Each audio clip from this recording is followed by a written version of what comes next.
In the wake of Roe being reversed, the pro-life generation is more unstoppable than ever. So it makes sense that what we're seeing from pro-abortion pop culture is overcompensating by going a little insane these days. Hey, Pro-Life Gen, this is Kristan Hawkins. Welcome to this new episode of the Explicitly Pro-Life Podcast. Abortions may be regulated, but not prohibited by state law. There is no constitutional right to an abortion in this country anymore as of today.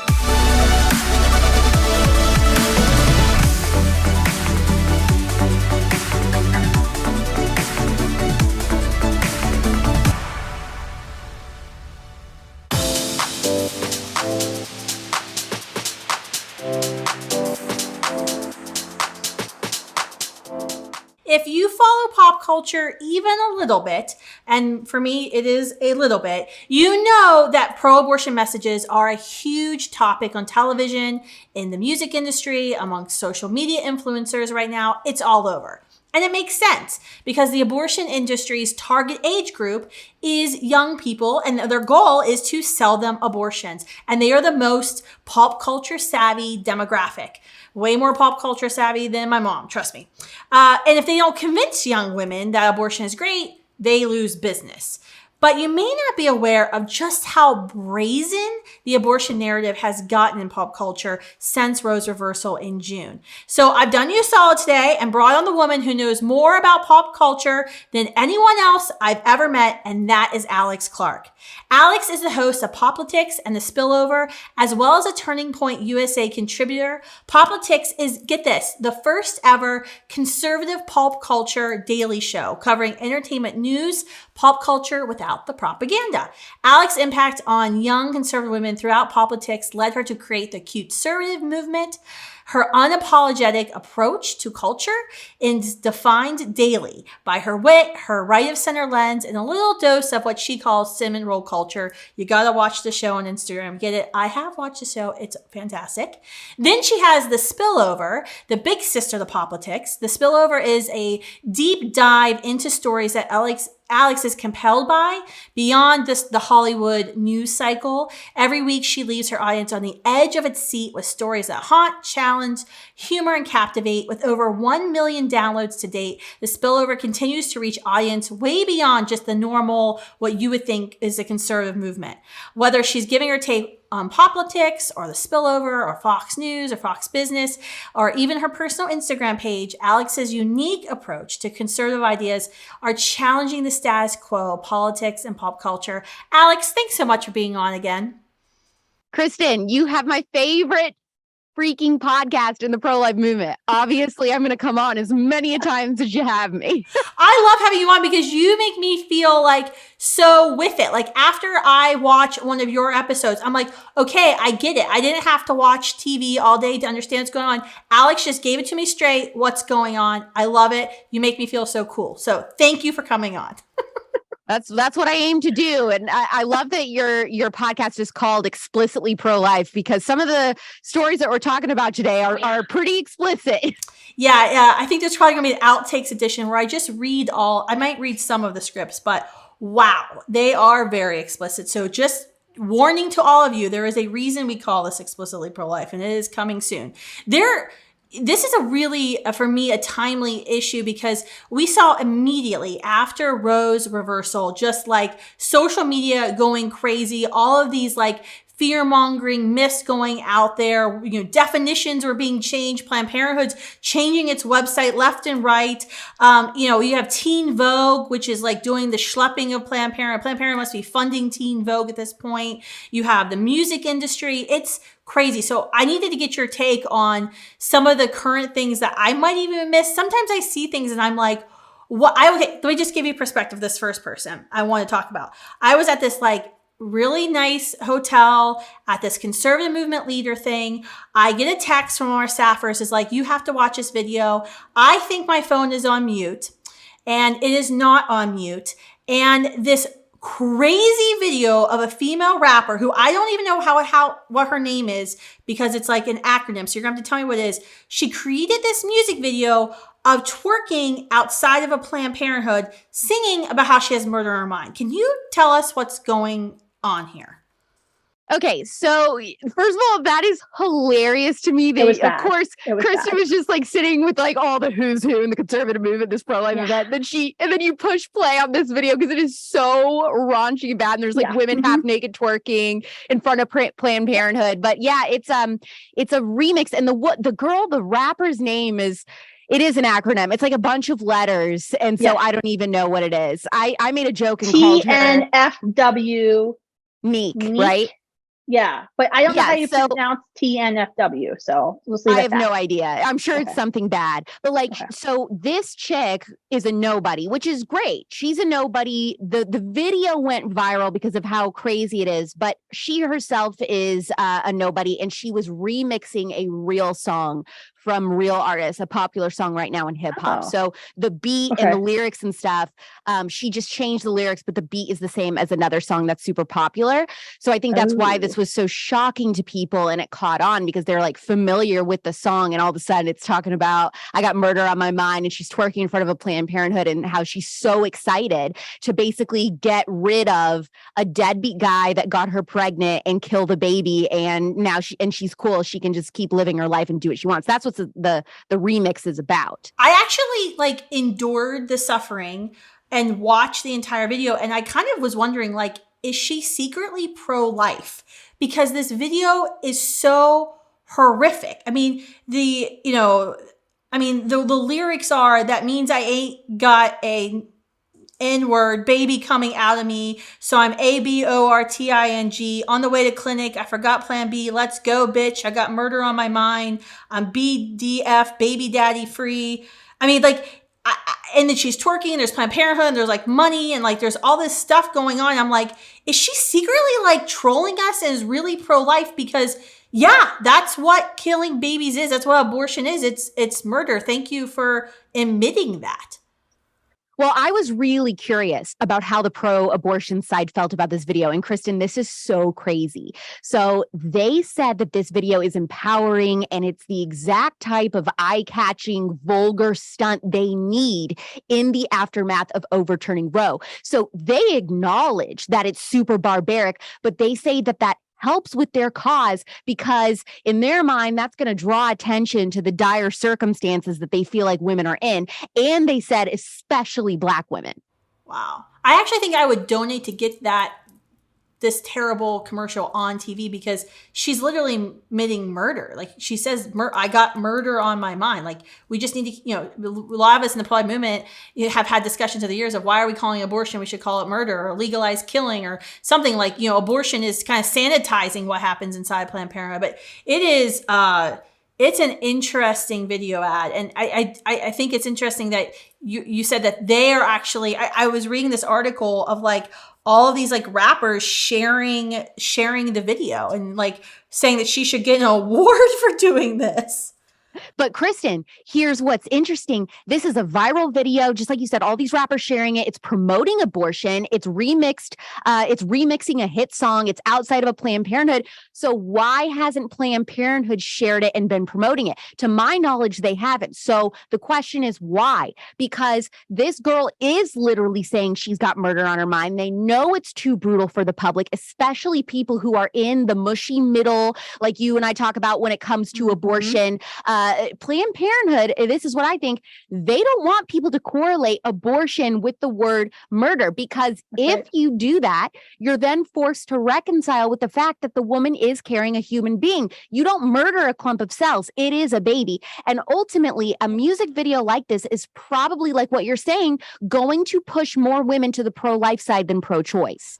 I'm actually thinking as you're talking, like, I wonder if we could do a mashup campaign ad of like Joe Biden and then this woman twerking in front of Planned Parenthood got murder in mind, and Nancy Pelosi, I got murder in mind, and whatever, terrible U.S. Democrat Senate candidates out there, because it sounds good to me. Oh, gosh. I mean, the woman who believes that the heartbeat is just a manufactured sound propagated by the patriarchy to keep women enslaved. It's, science denier, full on. Unbelievable. The words that come out of that woman's mouth just continue to astound me. All right, next pop culture thing that I saw. Now, I did see this. Teen Vogue had an article, 5 schools and states where abortion is banned say that they may cover the cost for interstate travel. And this was interesting. This was a girl who, I don't know if she was paid or not, but she said she was a pro-abortion high school girl. She contacted 61 colleges in pro-life states and asked them if she got pregnant at their college, would they pay for her to go have an abortion in a, slave state, a killing state. The bad news is that any school would do it, but the slightly good news is only 5 of the schools said yes. Call me old-fashioned, but I'm kind of one of those like feminists who thinks it's very misogynistic to tell a woman she can't achieve her education without killing her children. What are your thoughts on this story? Well, here's the unapologetic truth, okay? High school and college age girls get super fired up. They're very passionate about equality for women because they're brainwashed into thinking that, as women, we're not paid equally. We're victims of toxic masculinity, the patriarchy. Typically, these people end up voting more liberal because of these reasons. We're raising women in this era of pop culture under this assumption that we're all victim. And so we kind of vote blue by default because of that. And so when women do that, when they're voting blue and they're doing all these different things, they think that they're really giving the middle finger to the man, literally and figuratively. But what's very ironic about workplaces and schools telling women, oh, we'll pay for you to travel to another state to have an abortion, is that they don't offer that same amount of money to women who choose to keep their baby. Now, why is that? Why don't those schools or companies offer things like provided daycare or paid maternity leave all the time? Sometimes they don't, because they don't actually value you as a woman. They don't want you to have something else in your life that will require them to spend more money on healthcare benefits, time off for you, sick days for you. The irony is you are part of the machine, the very machine that you've been telling yourself you've been fighting. That's what is anti-woman. And when you support these schools or these companies saying, we're going to pay for women to go get an abortion in another state so they can keep on working for us and doing what we want them to do, that's what you're supporting. That's right.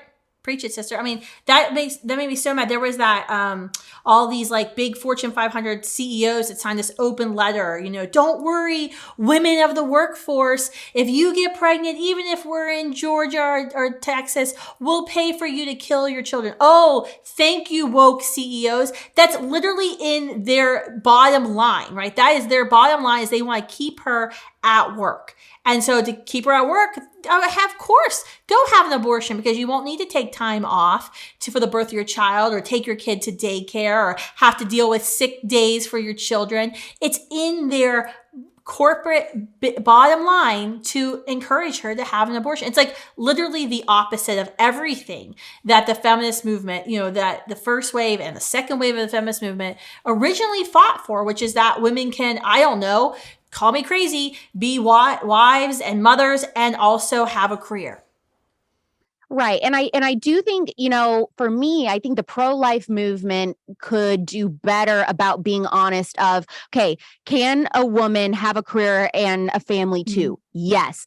However, it just may need to happen at different times in your life. If during your 20s or your 30s, you really, really are career focused and you want to put your career first, then there is always a cost to that. There's always going to be a cost to different decisions you make. So that means you may have to wait to have a family till later. And then if you wait too long, you may not be able to get pregnant, or there might be, more dangers associated with getting pregnant later in the life. On the flip side of that, if you want to put a family first and get married young and have babies young and all that stuff, you probably can't be, a CEO of one of those Fortune 500 companies, or, it's going to have to be later when your kids are in school or move out of the house and different things like that. I just heard a friend told me the other day that someone she knows, someone's mother, all her kids now are out of college. They're all having their own families. And so now she just has started her career as a flight attendant, and she's always her whole life wanted to be a flight attendant. And so now she just became one, as she's, not a grandmother yet, but all of her kids are probably going to start having kids soon and all this. And so she's doing that later in life, but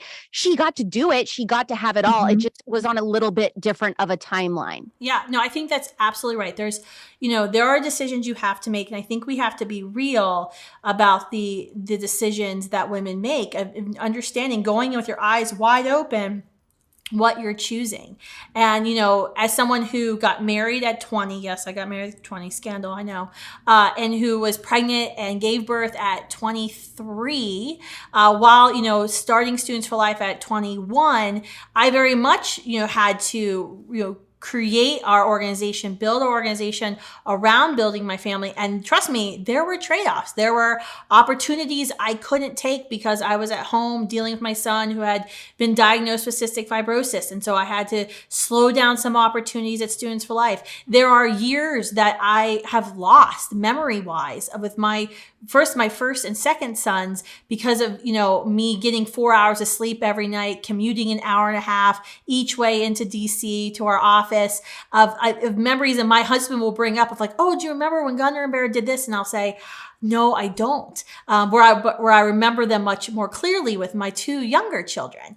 And those are trade-offs that I've had to make. And some, I can't take those back. And I think we have to be very clear when we're having those discussions and talking with young women who are trying to grapple with, how do I have it both? Because I think this feminist culture has been like, I am woman, hear me roar. I can do everything except, get pregnant. I can't do that. Planned Parenthood tells me I'm not capable of doing that. We on the other side, the flip side of the pro-life movement, say, yes, you can do both, but you're absolutely right. We have to do a better job of saying, yes, you can do both, but it's going to be hard. It's going to require compromise. And there may be times where you're full speed ahead with one while the other is slower, and vice versa.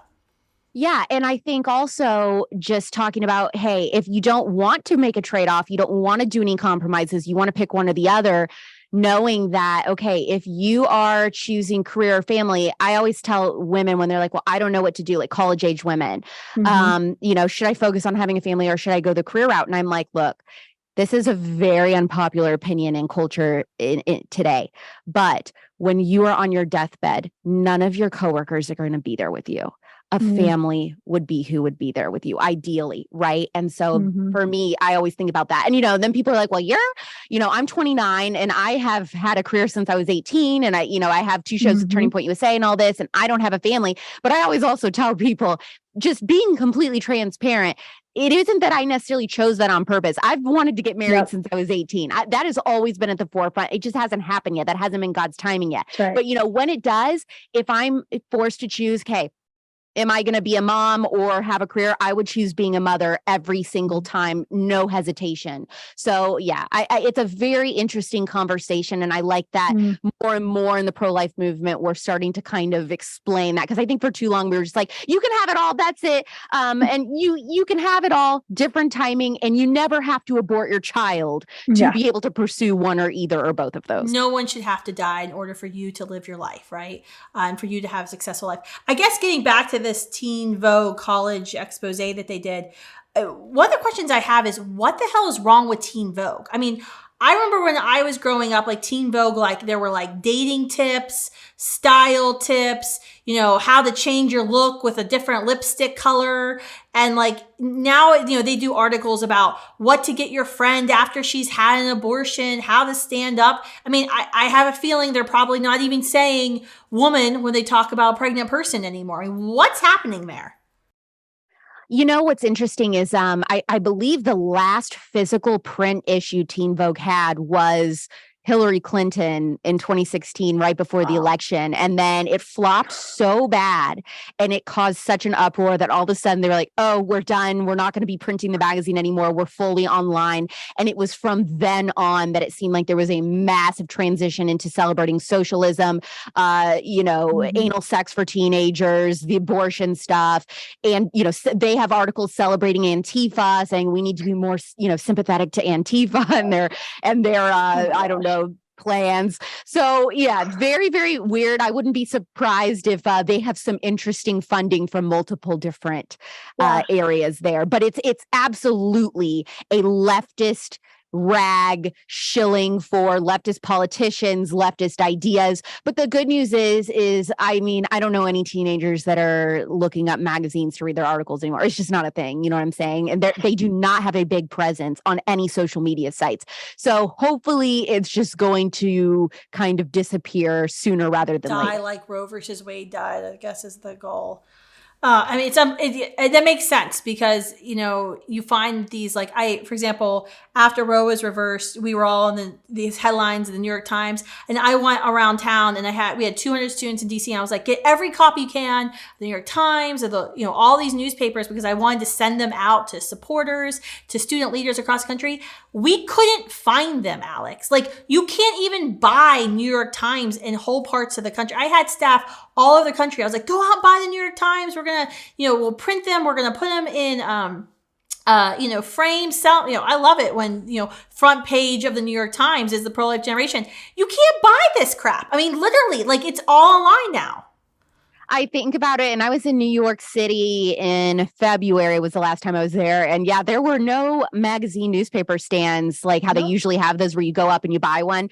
I haven't seen any. So you're right. Maybe just physical print newspapers, magazines are just completely done, unless you're in a grocery store, I suppose. I guess. I don't know. I mean, there's always Woman's World Daily or whatever that I see in the grocery store. You can always read the stuff in your dentist office. I know. I was like, this kind of makes sense. All right. Other pop culture thing that I saw. There was a rapper named Lotto. Is that how you pronounce her name?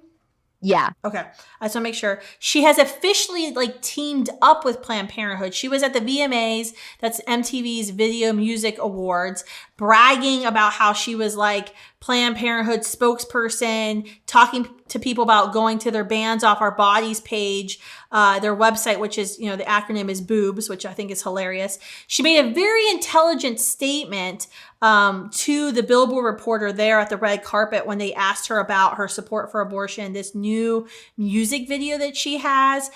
This was her quote: "Male, female, whatever you is, baby, they, Planned Parenthood, will help you out, help you learn, more information, why this is important, etc., etc." It was, and the lyrics to her, new song, Pussy, which got the BET Hip Hop Award for Best Impact Track or something like that. I mean, the lyrics, it is, wow. Scandalous lyrics. The main chorus line, if you can have a chorus line rap song, is "Girls, you can do what guys do and still be a lady." But then the rest of it's just all about misogynistic men and telling her what to do with her body, and it's her, part, and she can do whatever she wants. What is going on? What am I supposed to make of Planned Parenthood partnering with this woman? I mean, Planned Parenthood, you and I know, counts on women being ignorant and gullible. Yeah. And that's why they need someone who can't form a proper sentence and is clearly illiterate, like Lotto, saying that, a man or whatever you is can get help at Planned Parenthood. How does Planned Parenthood help women? By not telling the truth. Here's an honest question. How do they help women by not telling them the truth and giving them spliced and diced information about abortion procedures and fetal development? For example, like we talked about earlier, Stacey Abrams saying that a fetal heartbeat at 6 weeks was an optical illusion from doctors. And then right after that, what did we see? Planned Parenthood erases from their website that you hear a heartbeat at 6 weeks along. We also know that Planned Parenthood will use verbiage like gray matter instead of the word brains when they're talking about sucking them out of a baby's skull. They do this because if every woman knew what truly happens during an abortion, and if they had undeniable facts that prove it is a living, breathing human being in the womb, they wouldn't support abortion. That's right. Absolutely right. That's absolutely right. And it's unbelievable that Planned Parenthood, the nation's largest abortion vendor, the largest promoter of abortion in our world today, gets $600 million of our taxpayer dollars every year. They only increase every year. for the past 20 years, they just continue to increase their share of the abortion industry. So they commit over 40% of all abortions in America today. Their quote unquote good services for the past 20 years continue to decline.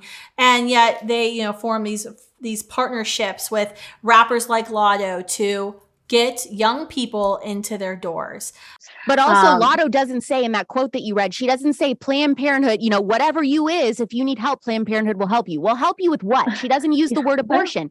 And after Roe was overturned, what did we see? Planned Parenthood clinics across the country shutting down. If they're helping women and doing all of these different services and all these different things besides abortion that women need, why are they shutting down just because Roe was overturned? It's because their main thing is abortion. In some states, they can't offer that. Like, nobody is being intellectually honest in this conversation. And that is what is so frustrating. Oh my gosh. All right. So those are the only 3 pop culture references that I could think of. What have I missed that our viewers, folks that are listening into this podcast need to know is out there that I don't even know about?